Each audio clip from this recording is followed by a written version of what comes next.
Good afternoon, everyone. This is Mike. Welcome to today's Wednesday webinar, Building a Multi-million-pound Temp and Contract Desk. Part of that is business development, of course. So today I'm going to be sharing 5 key ways to generate business in the temp and contract market. Hopefully there's 1 or 2 in here that are real gems that you can implement very, very quickly. And my experience now over years of training, probably over 20,000 recruiters globally, is very few people are using 1 or 2 of them in here. So if I'm wrong, tell me in the chat room, by the way. There is a chat room where you can post questions to me along the way. So if you feel a question is necessary, by all means, jump into that. Now, I see a few familiar faces on the webinar. I've had a look there. So welcome, Milo, for example, welcome, and a number of others. But so forgive me for sharing my background here, but just wanted to set the scene for people who've not come across me before. I was a £1 million biller in Parker Bridge, became MD.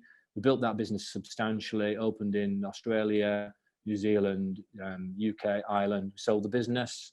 I then built Elite Leaders, peer-to-peer learning company, to over 100 recruitment business owners who were members, sold that in 2009.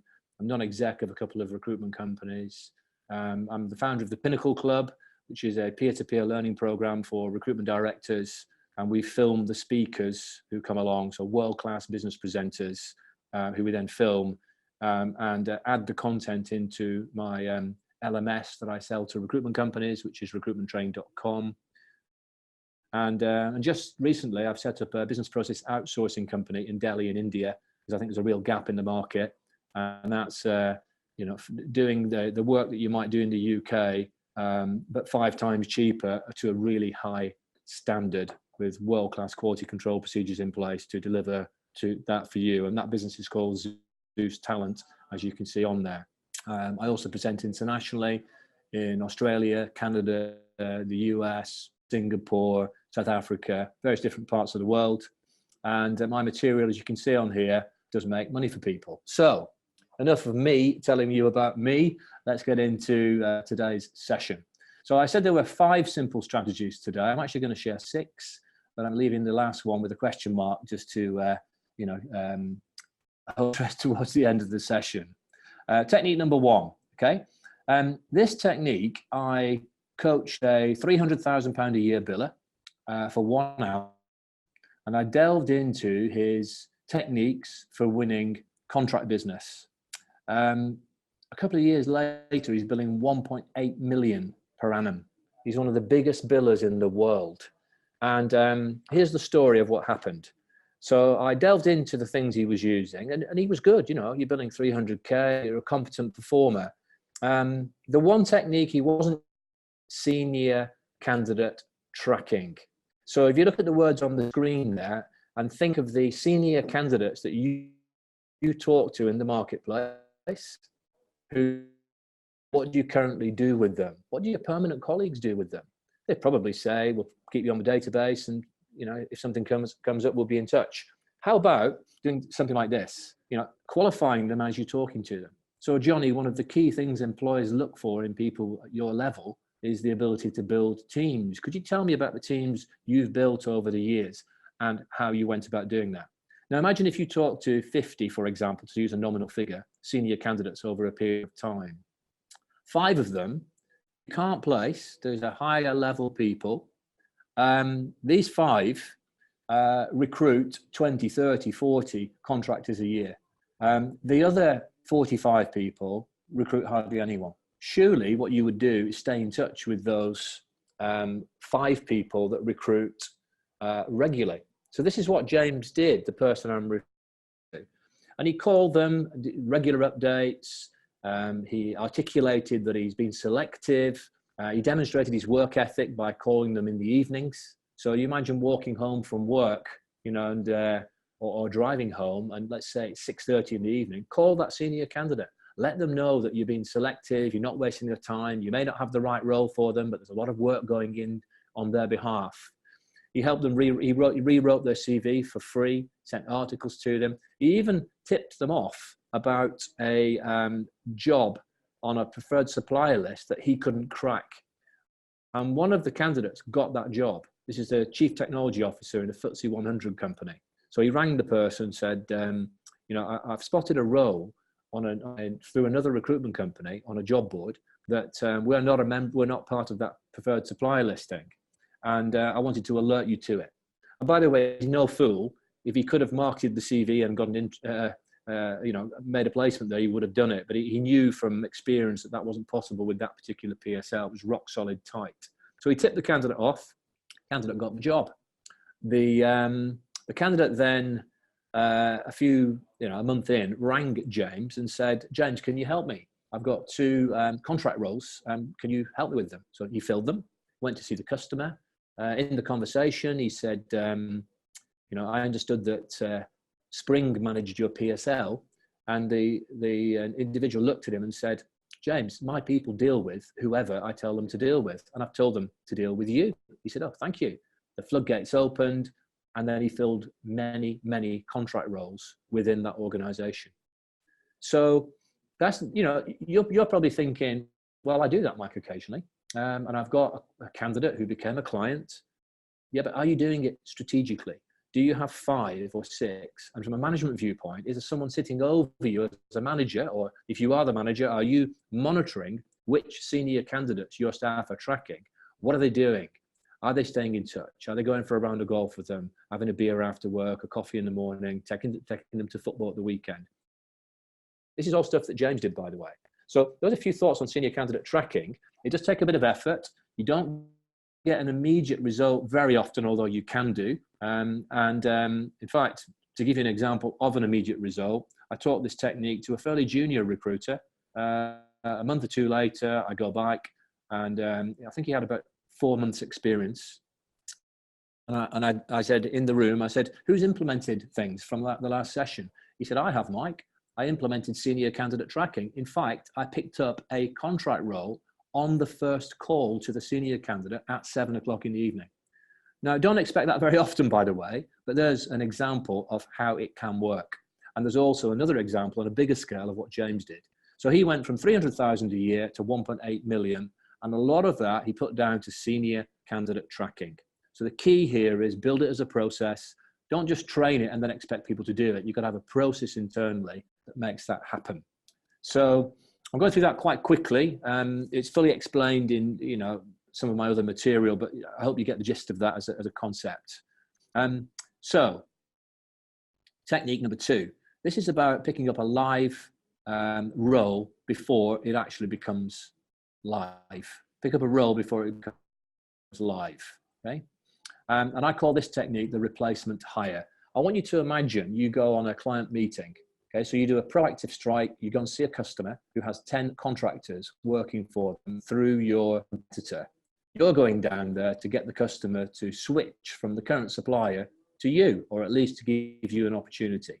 So there's a parallel universe. In universe 1, you go down, it's a good meeting, the customer is not recruiting, and you come away with some kind of feeling that he's going to do business with you in the future. The second parallel universe is you going to see the same customer. You go down to see exactly the same customer who is not recruiting, but this time you come away with a requirement. How do you do that? Well, this is a little gem. And essentially, I'm going to say to the customer, "So, Mr. Client, you've got 10 contractors working for you. May I ask you, how many of those would you classify as superstars on a scale of 0 to 100%? They're giving you 100% productivity." "Well, Mike, I've got 2 of those." "Excellent. And may I ask, how many do you have that are underperforming?" "I've got 1 that's underperforming." "Okay, and what's the background of that person, may I ask?" "Well, they're XYZ." "Okay, and using that same scale of 0 to 100% productivity, where would you assess the lack of productivity in that person?" "Oh, I've put them at 60%, but I've never thought of that before." "Okay, and you told me you're paying a week all into the recruitment company. So let's do a quick calculation there. So roughly 100,000 a year if you annualize it." "Yes." "So am I correct? It's costing you £40,000 in dead money due to the lack of productivity." "My goodness, Mike, I've not thought of that before." "Okay, well, I'm just thinking of a contractor who's finishing for me on Friday. I've verbally referenced him in his last 2 roles directly to the hiring manager. And I put the same question to the hiring manager that I put to you, i.e., what's his productivity on a scale of 0 to 100%? Both the hiring managers said he's at 100%. How would you like to meet him with a view to upgrading the productivity of your team? So I hope you can see how simple that is. You don't get a fix on it every time. You do occasionally pick up a role that otherwise does not exist. That's you in the parallel universe. It's a little gem. Now, I taught this technique. I worked remotely from the UK to a company called Design and Construct, from the UK to Australia. I did a 18-month stint with them, or longer actually, doing video conference coaching to key players and training and so on. And one of the people there told me he used that technique and took an account away from a major recruitment company. They had 20 temps in the organization. He took the entire account off them and he put the rates up. Beautiful, because he was able to explain to the customer and demonstrate to them that there's a cost saving because of the extra productivity, even if the rates went up. How nice is that, guys? So I hope you'll get some real value. Have a bit of fun with that one. It's a little gem.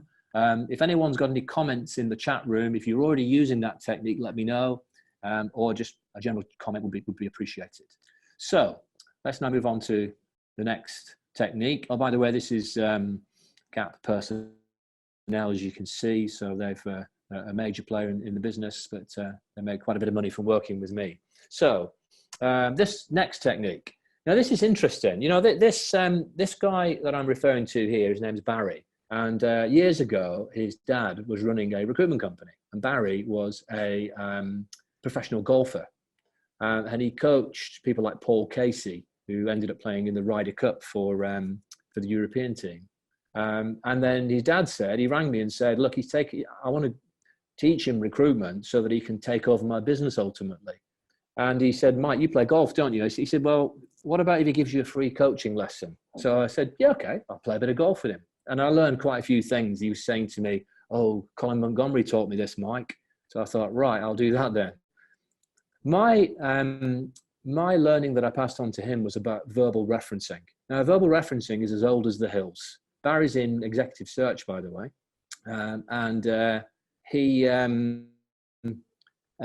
Every time I see him, which is about, I don't know, once a year, once every 2 years, I have a little catch up with him. He says to me, Mike, I was thinking about you the other day. I say, Barry, I hope that's not whilst you're in the shower. And he said, no. He said, I was thinking about you because I took a verbal reference. I closed for a meeting and I sold a retainer. Now, you know, verbal referencing is as old as the hills. It's very, very powerful in the temp market. It's very powerful in the perm market. But what you can do sometimes, if you can't get through to a decision maker, and verbal referencing to win business in the temp and contract market, get on the phone, talk to them, close them for a meeting, take the business from a competitor. But if you cannot get hold of them, there are some instances where you can do it through Inmail, as you can see on the screen here. And that's what Barry suggested to me. So something like this. Now, you've got to be careful with this, because if it's a really good candidate, they can steal that candidate. And you've got to get permission, of course. So I would only use this technique in the temp market with terrible candidates, because there's no risk of the candidate being lost. And more about that in a second. So to repeat, verbal referencing is a core technique in the temp and contract market to get through to a business decision maker who recruits temps and contractors. Then there's a skill to turn that around, close for a meeting or some level of commitment. What I'm saying to you here is a hidden technique is where you can do this in a particular instance through Inmail. And I'm going to link together a little technique for you that will help you with what I've just described. So I genuinely made millions for my business through this next technique. And I want you to imagine a world where there are no vacancies at all. Okay, so in the next 6 months, nothing, no temp requirements at all. It's the global financial crisis on steroids, and you still work in recruitment. So tell me in the chat room, please, what do you think is the best thing you can get from that client in that weird situation? So, you know, your boss still supports you, or if you're a director, you carry on, you think the good time's going to come back, but you cannot get a live vacancy, a live temp booking, a live contract requirement. There's nothing. What's the best you can get in that situation? Well, I would put it to you, the best you can get is a solid commitment to the next temporary or contract requirement. And this is absolutely key in the temp and contract market. You need a closer. So for me, I was in a bar networking with a potential hirer. I'm not just going out to buy a drink for someone and client entertainment. I'm there to close them. And without going into fine detail on the close, my aim was to get them to shake my hand and promise to call me exclusively the next time they hire a temp. And if I couldn't get that, and they said, well, I've been dealing with the other supplier for a long time, no problem, I understand. How about simply calling me first the next time you hire? And if they flatly refuse on that, well, how about simply calling me alongside the current supplier? And you've got to go through a solution-based selling process in those meetings, get to understand the value of dealing with you. We haven't got time to go through that in fine detail today, but there's a 5-point process to take the client down a pathway where you can then potentially close them. And when I grew Parker Bridge, we had about over 100 people, and I wanted to be sure that my staff, after I taught them to close for commitment to the next requirement, that they were actually doing it. And my measurement was this on the screen, because no one's ever going to send an email like that to a customer unless they've actually got the truth that sits behind it, because the customer will email back saying, I never said that. So really, that's one simple way in which you can, first of all, train people how to do it, make sure they're competent at that, turn them into closing machines with real in-depth development there. And then the follow-up might be something like that. And you can now measure it as to who's, committing to work exclusively. Now, again, if we had more time, I could explain the mechanics of this, because not everyone sticks to their word. But, at the moment, I'll hazard a guess, you've got 0 clients who have committed to call you exclusively the next time they hire. I hope I'm wrong, by the way, but some of you listening have got 0. If you've got 1 out of 100, that's better than 0. You've got 5 out of 100, that's better than 1. If you get 10 out of 100 and so on. So really, it doesn't matter whether how many stick to the word, it matters that some of them do. And there are ways to maximize the number of people that stick to their word, but that's, a more in-depth discussion. Technique number 5. I literally had this comment from someone recently. Oh, Mike, that's great. Don't tell anyone else about it. I've been telling people about it for years. So as I share this with you, I want you to analyze yourself and think, am I doing this? So if you read a sales book, go on Amazon, buy any sales book, there'll probably be a chapter about referrals in there. By the way, I'm not talking about candidate referrals. That's for a different time. Hugely important in the temp and contract market. And most recruiters are not that good at it, by the way. But today I'm talking about client referrals. So how many new client referrals did you get last month?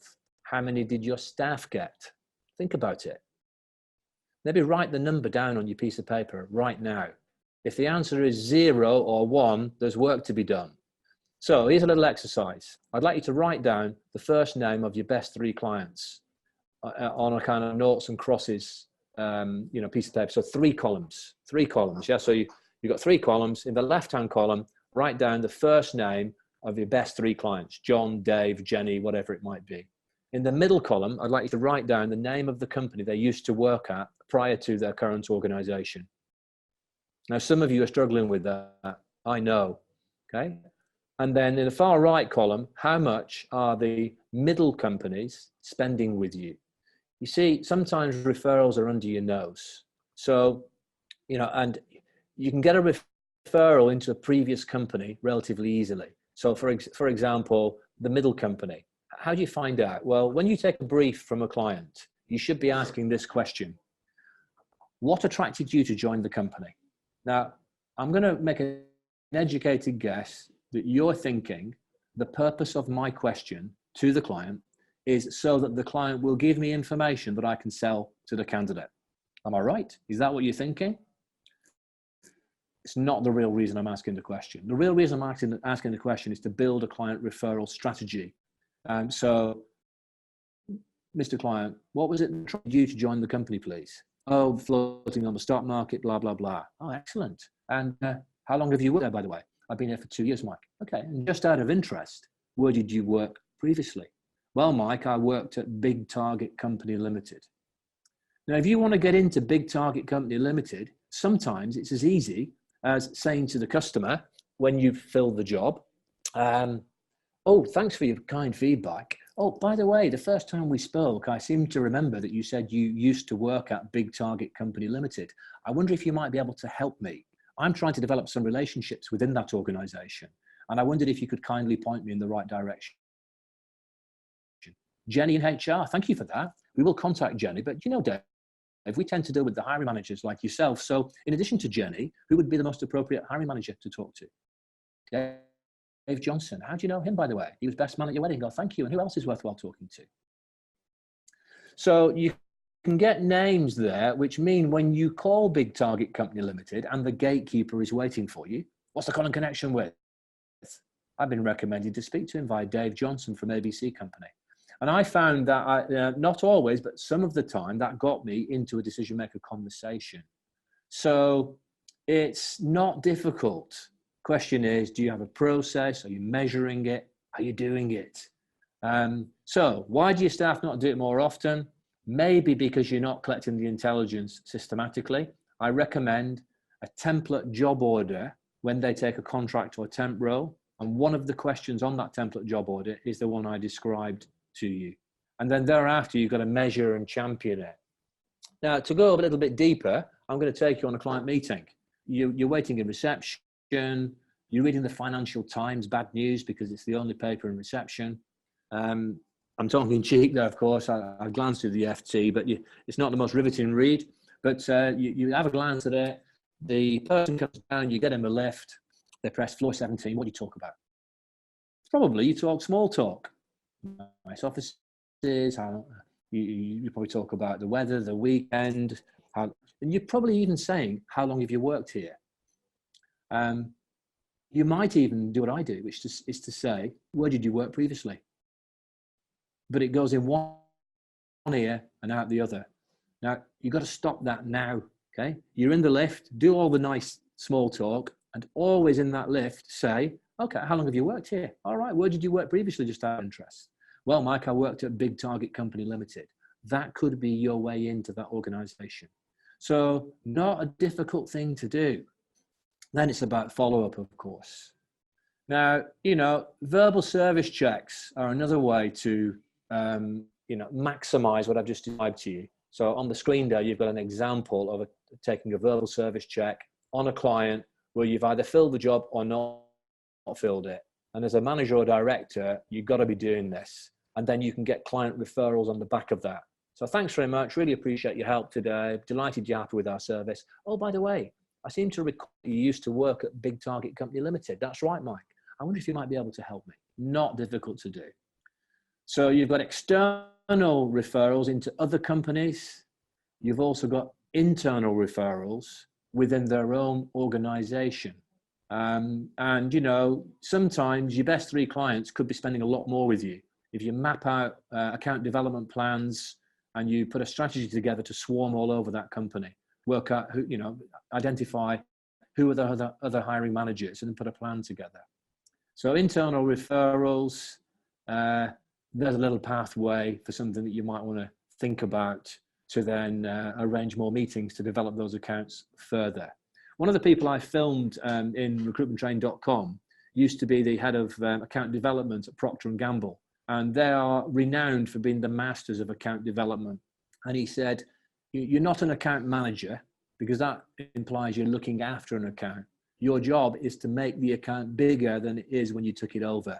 And that's about a proper account development plan, maximizing the spend, swarming all over that client and turning it into a multi-million-pound spend if you possibly can do so.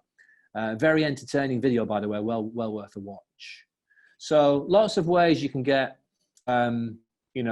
information from, lots of things you should ask, by the way, when you're taking a job from a client. But the bottom one is the one I want to draw your attention to.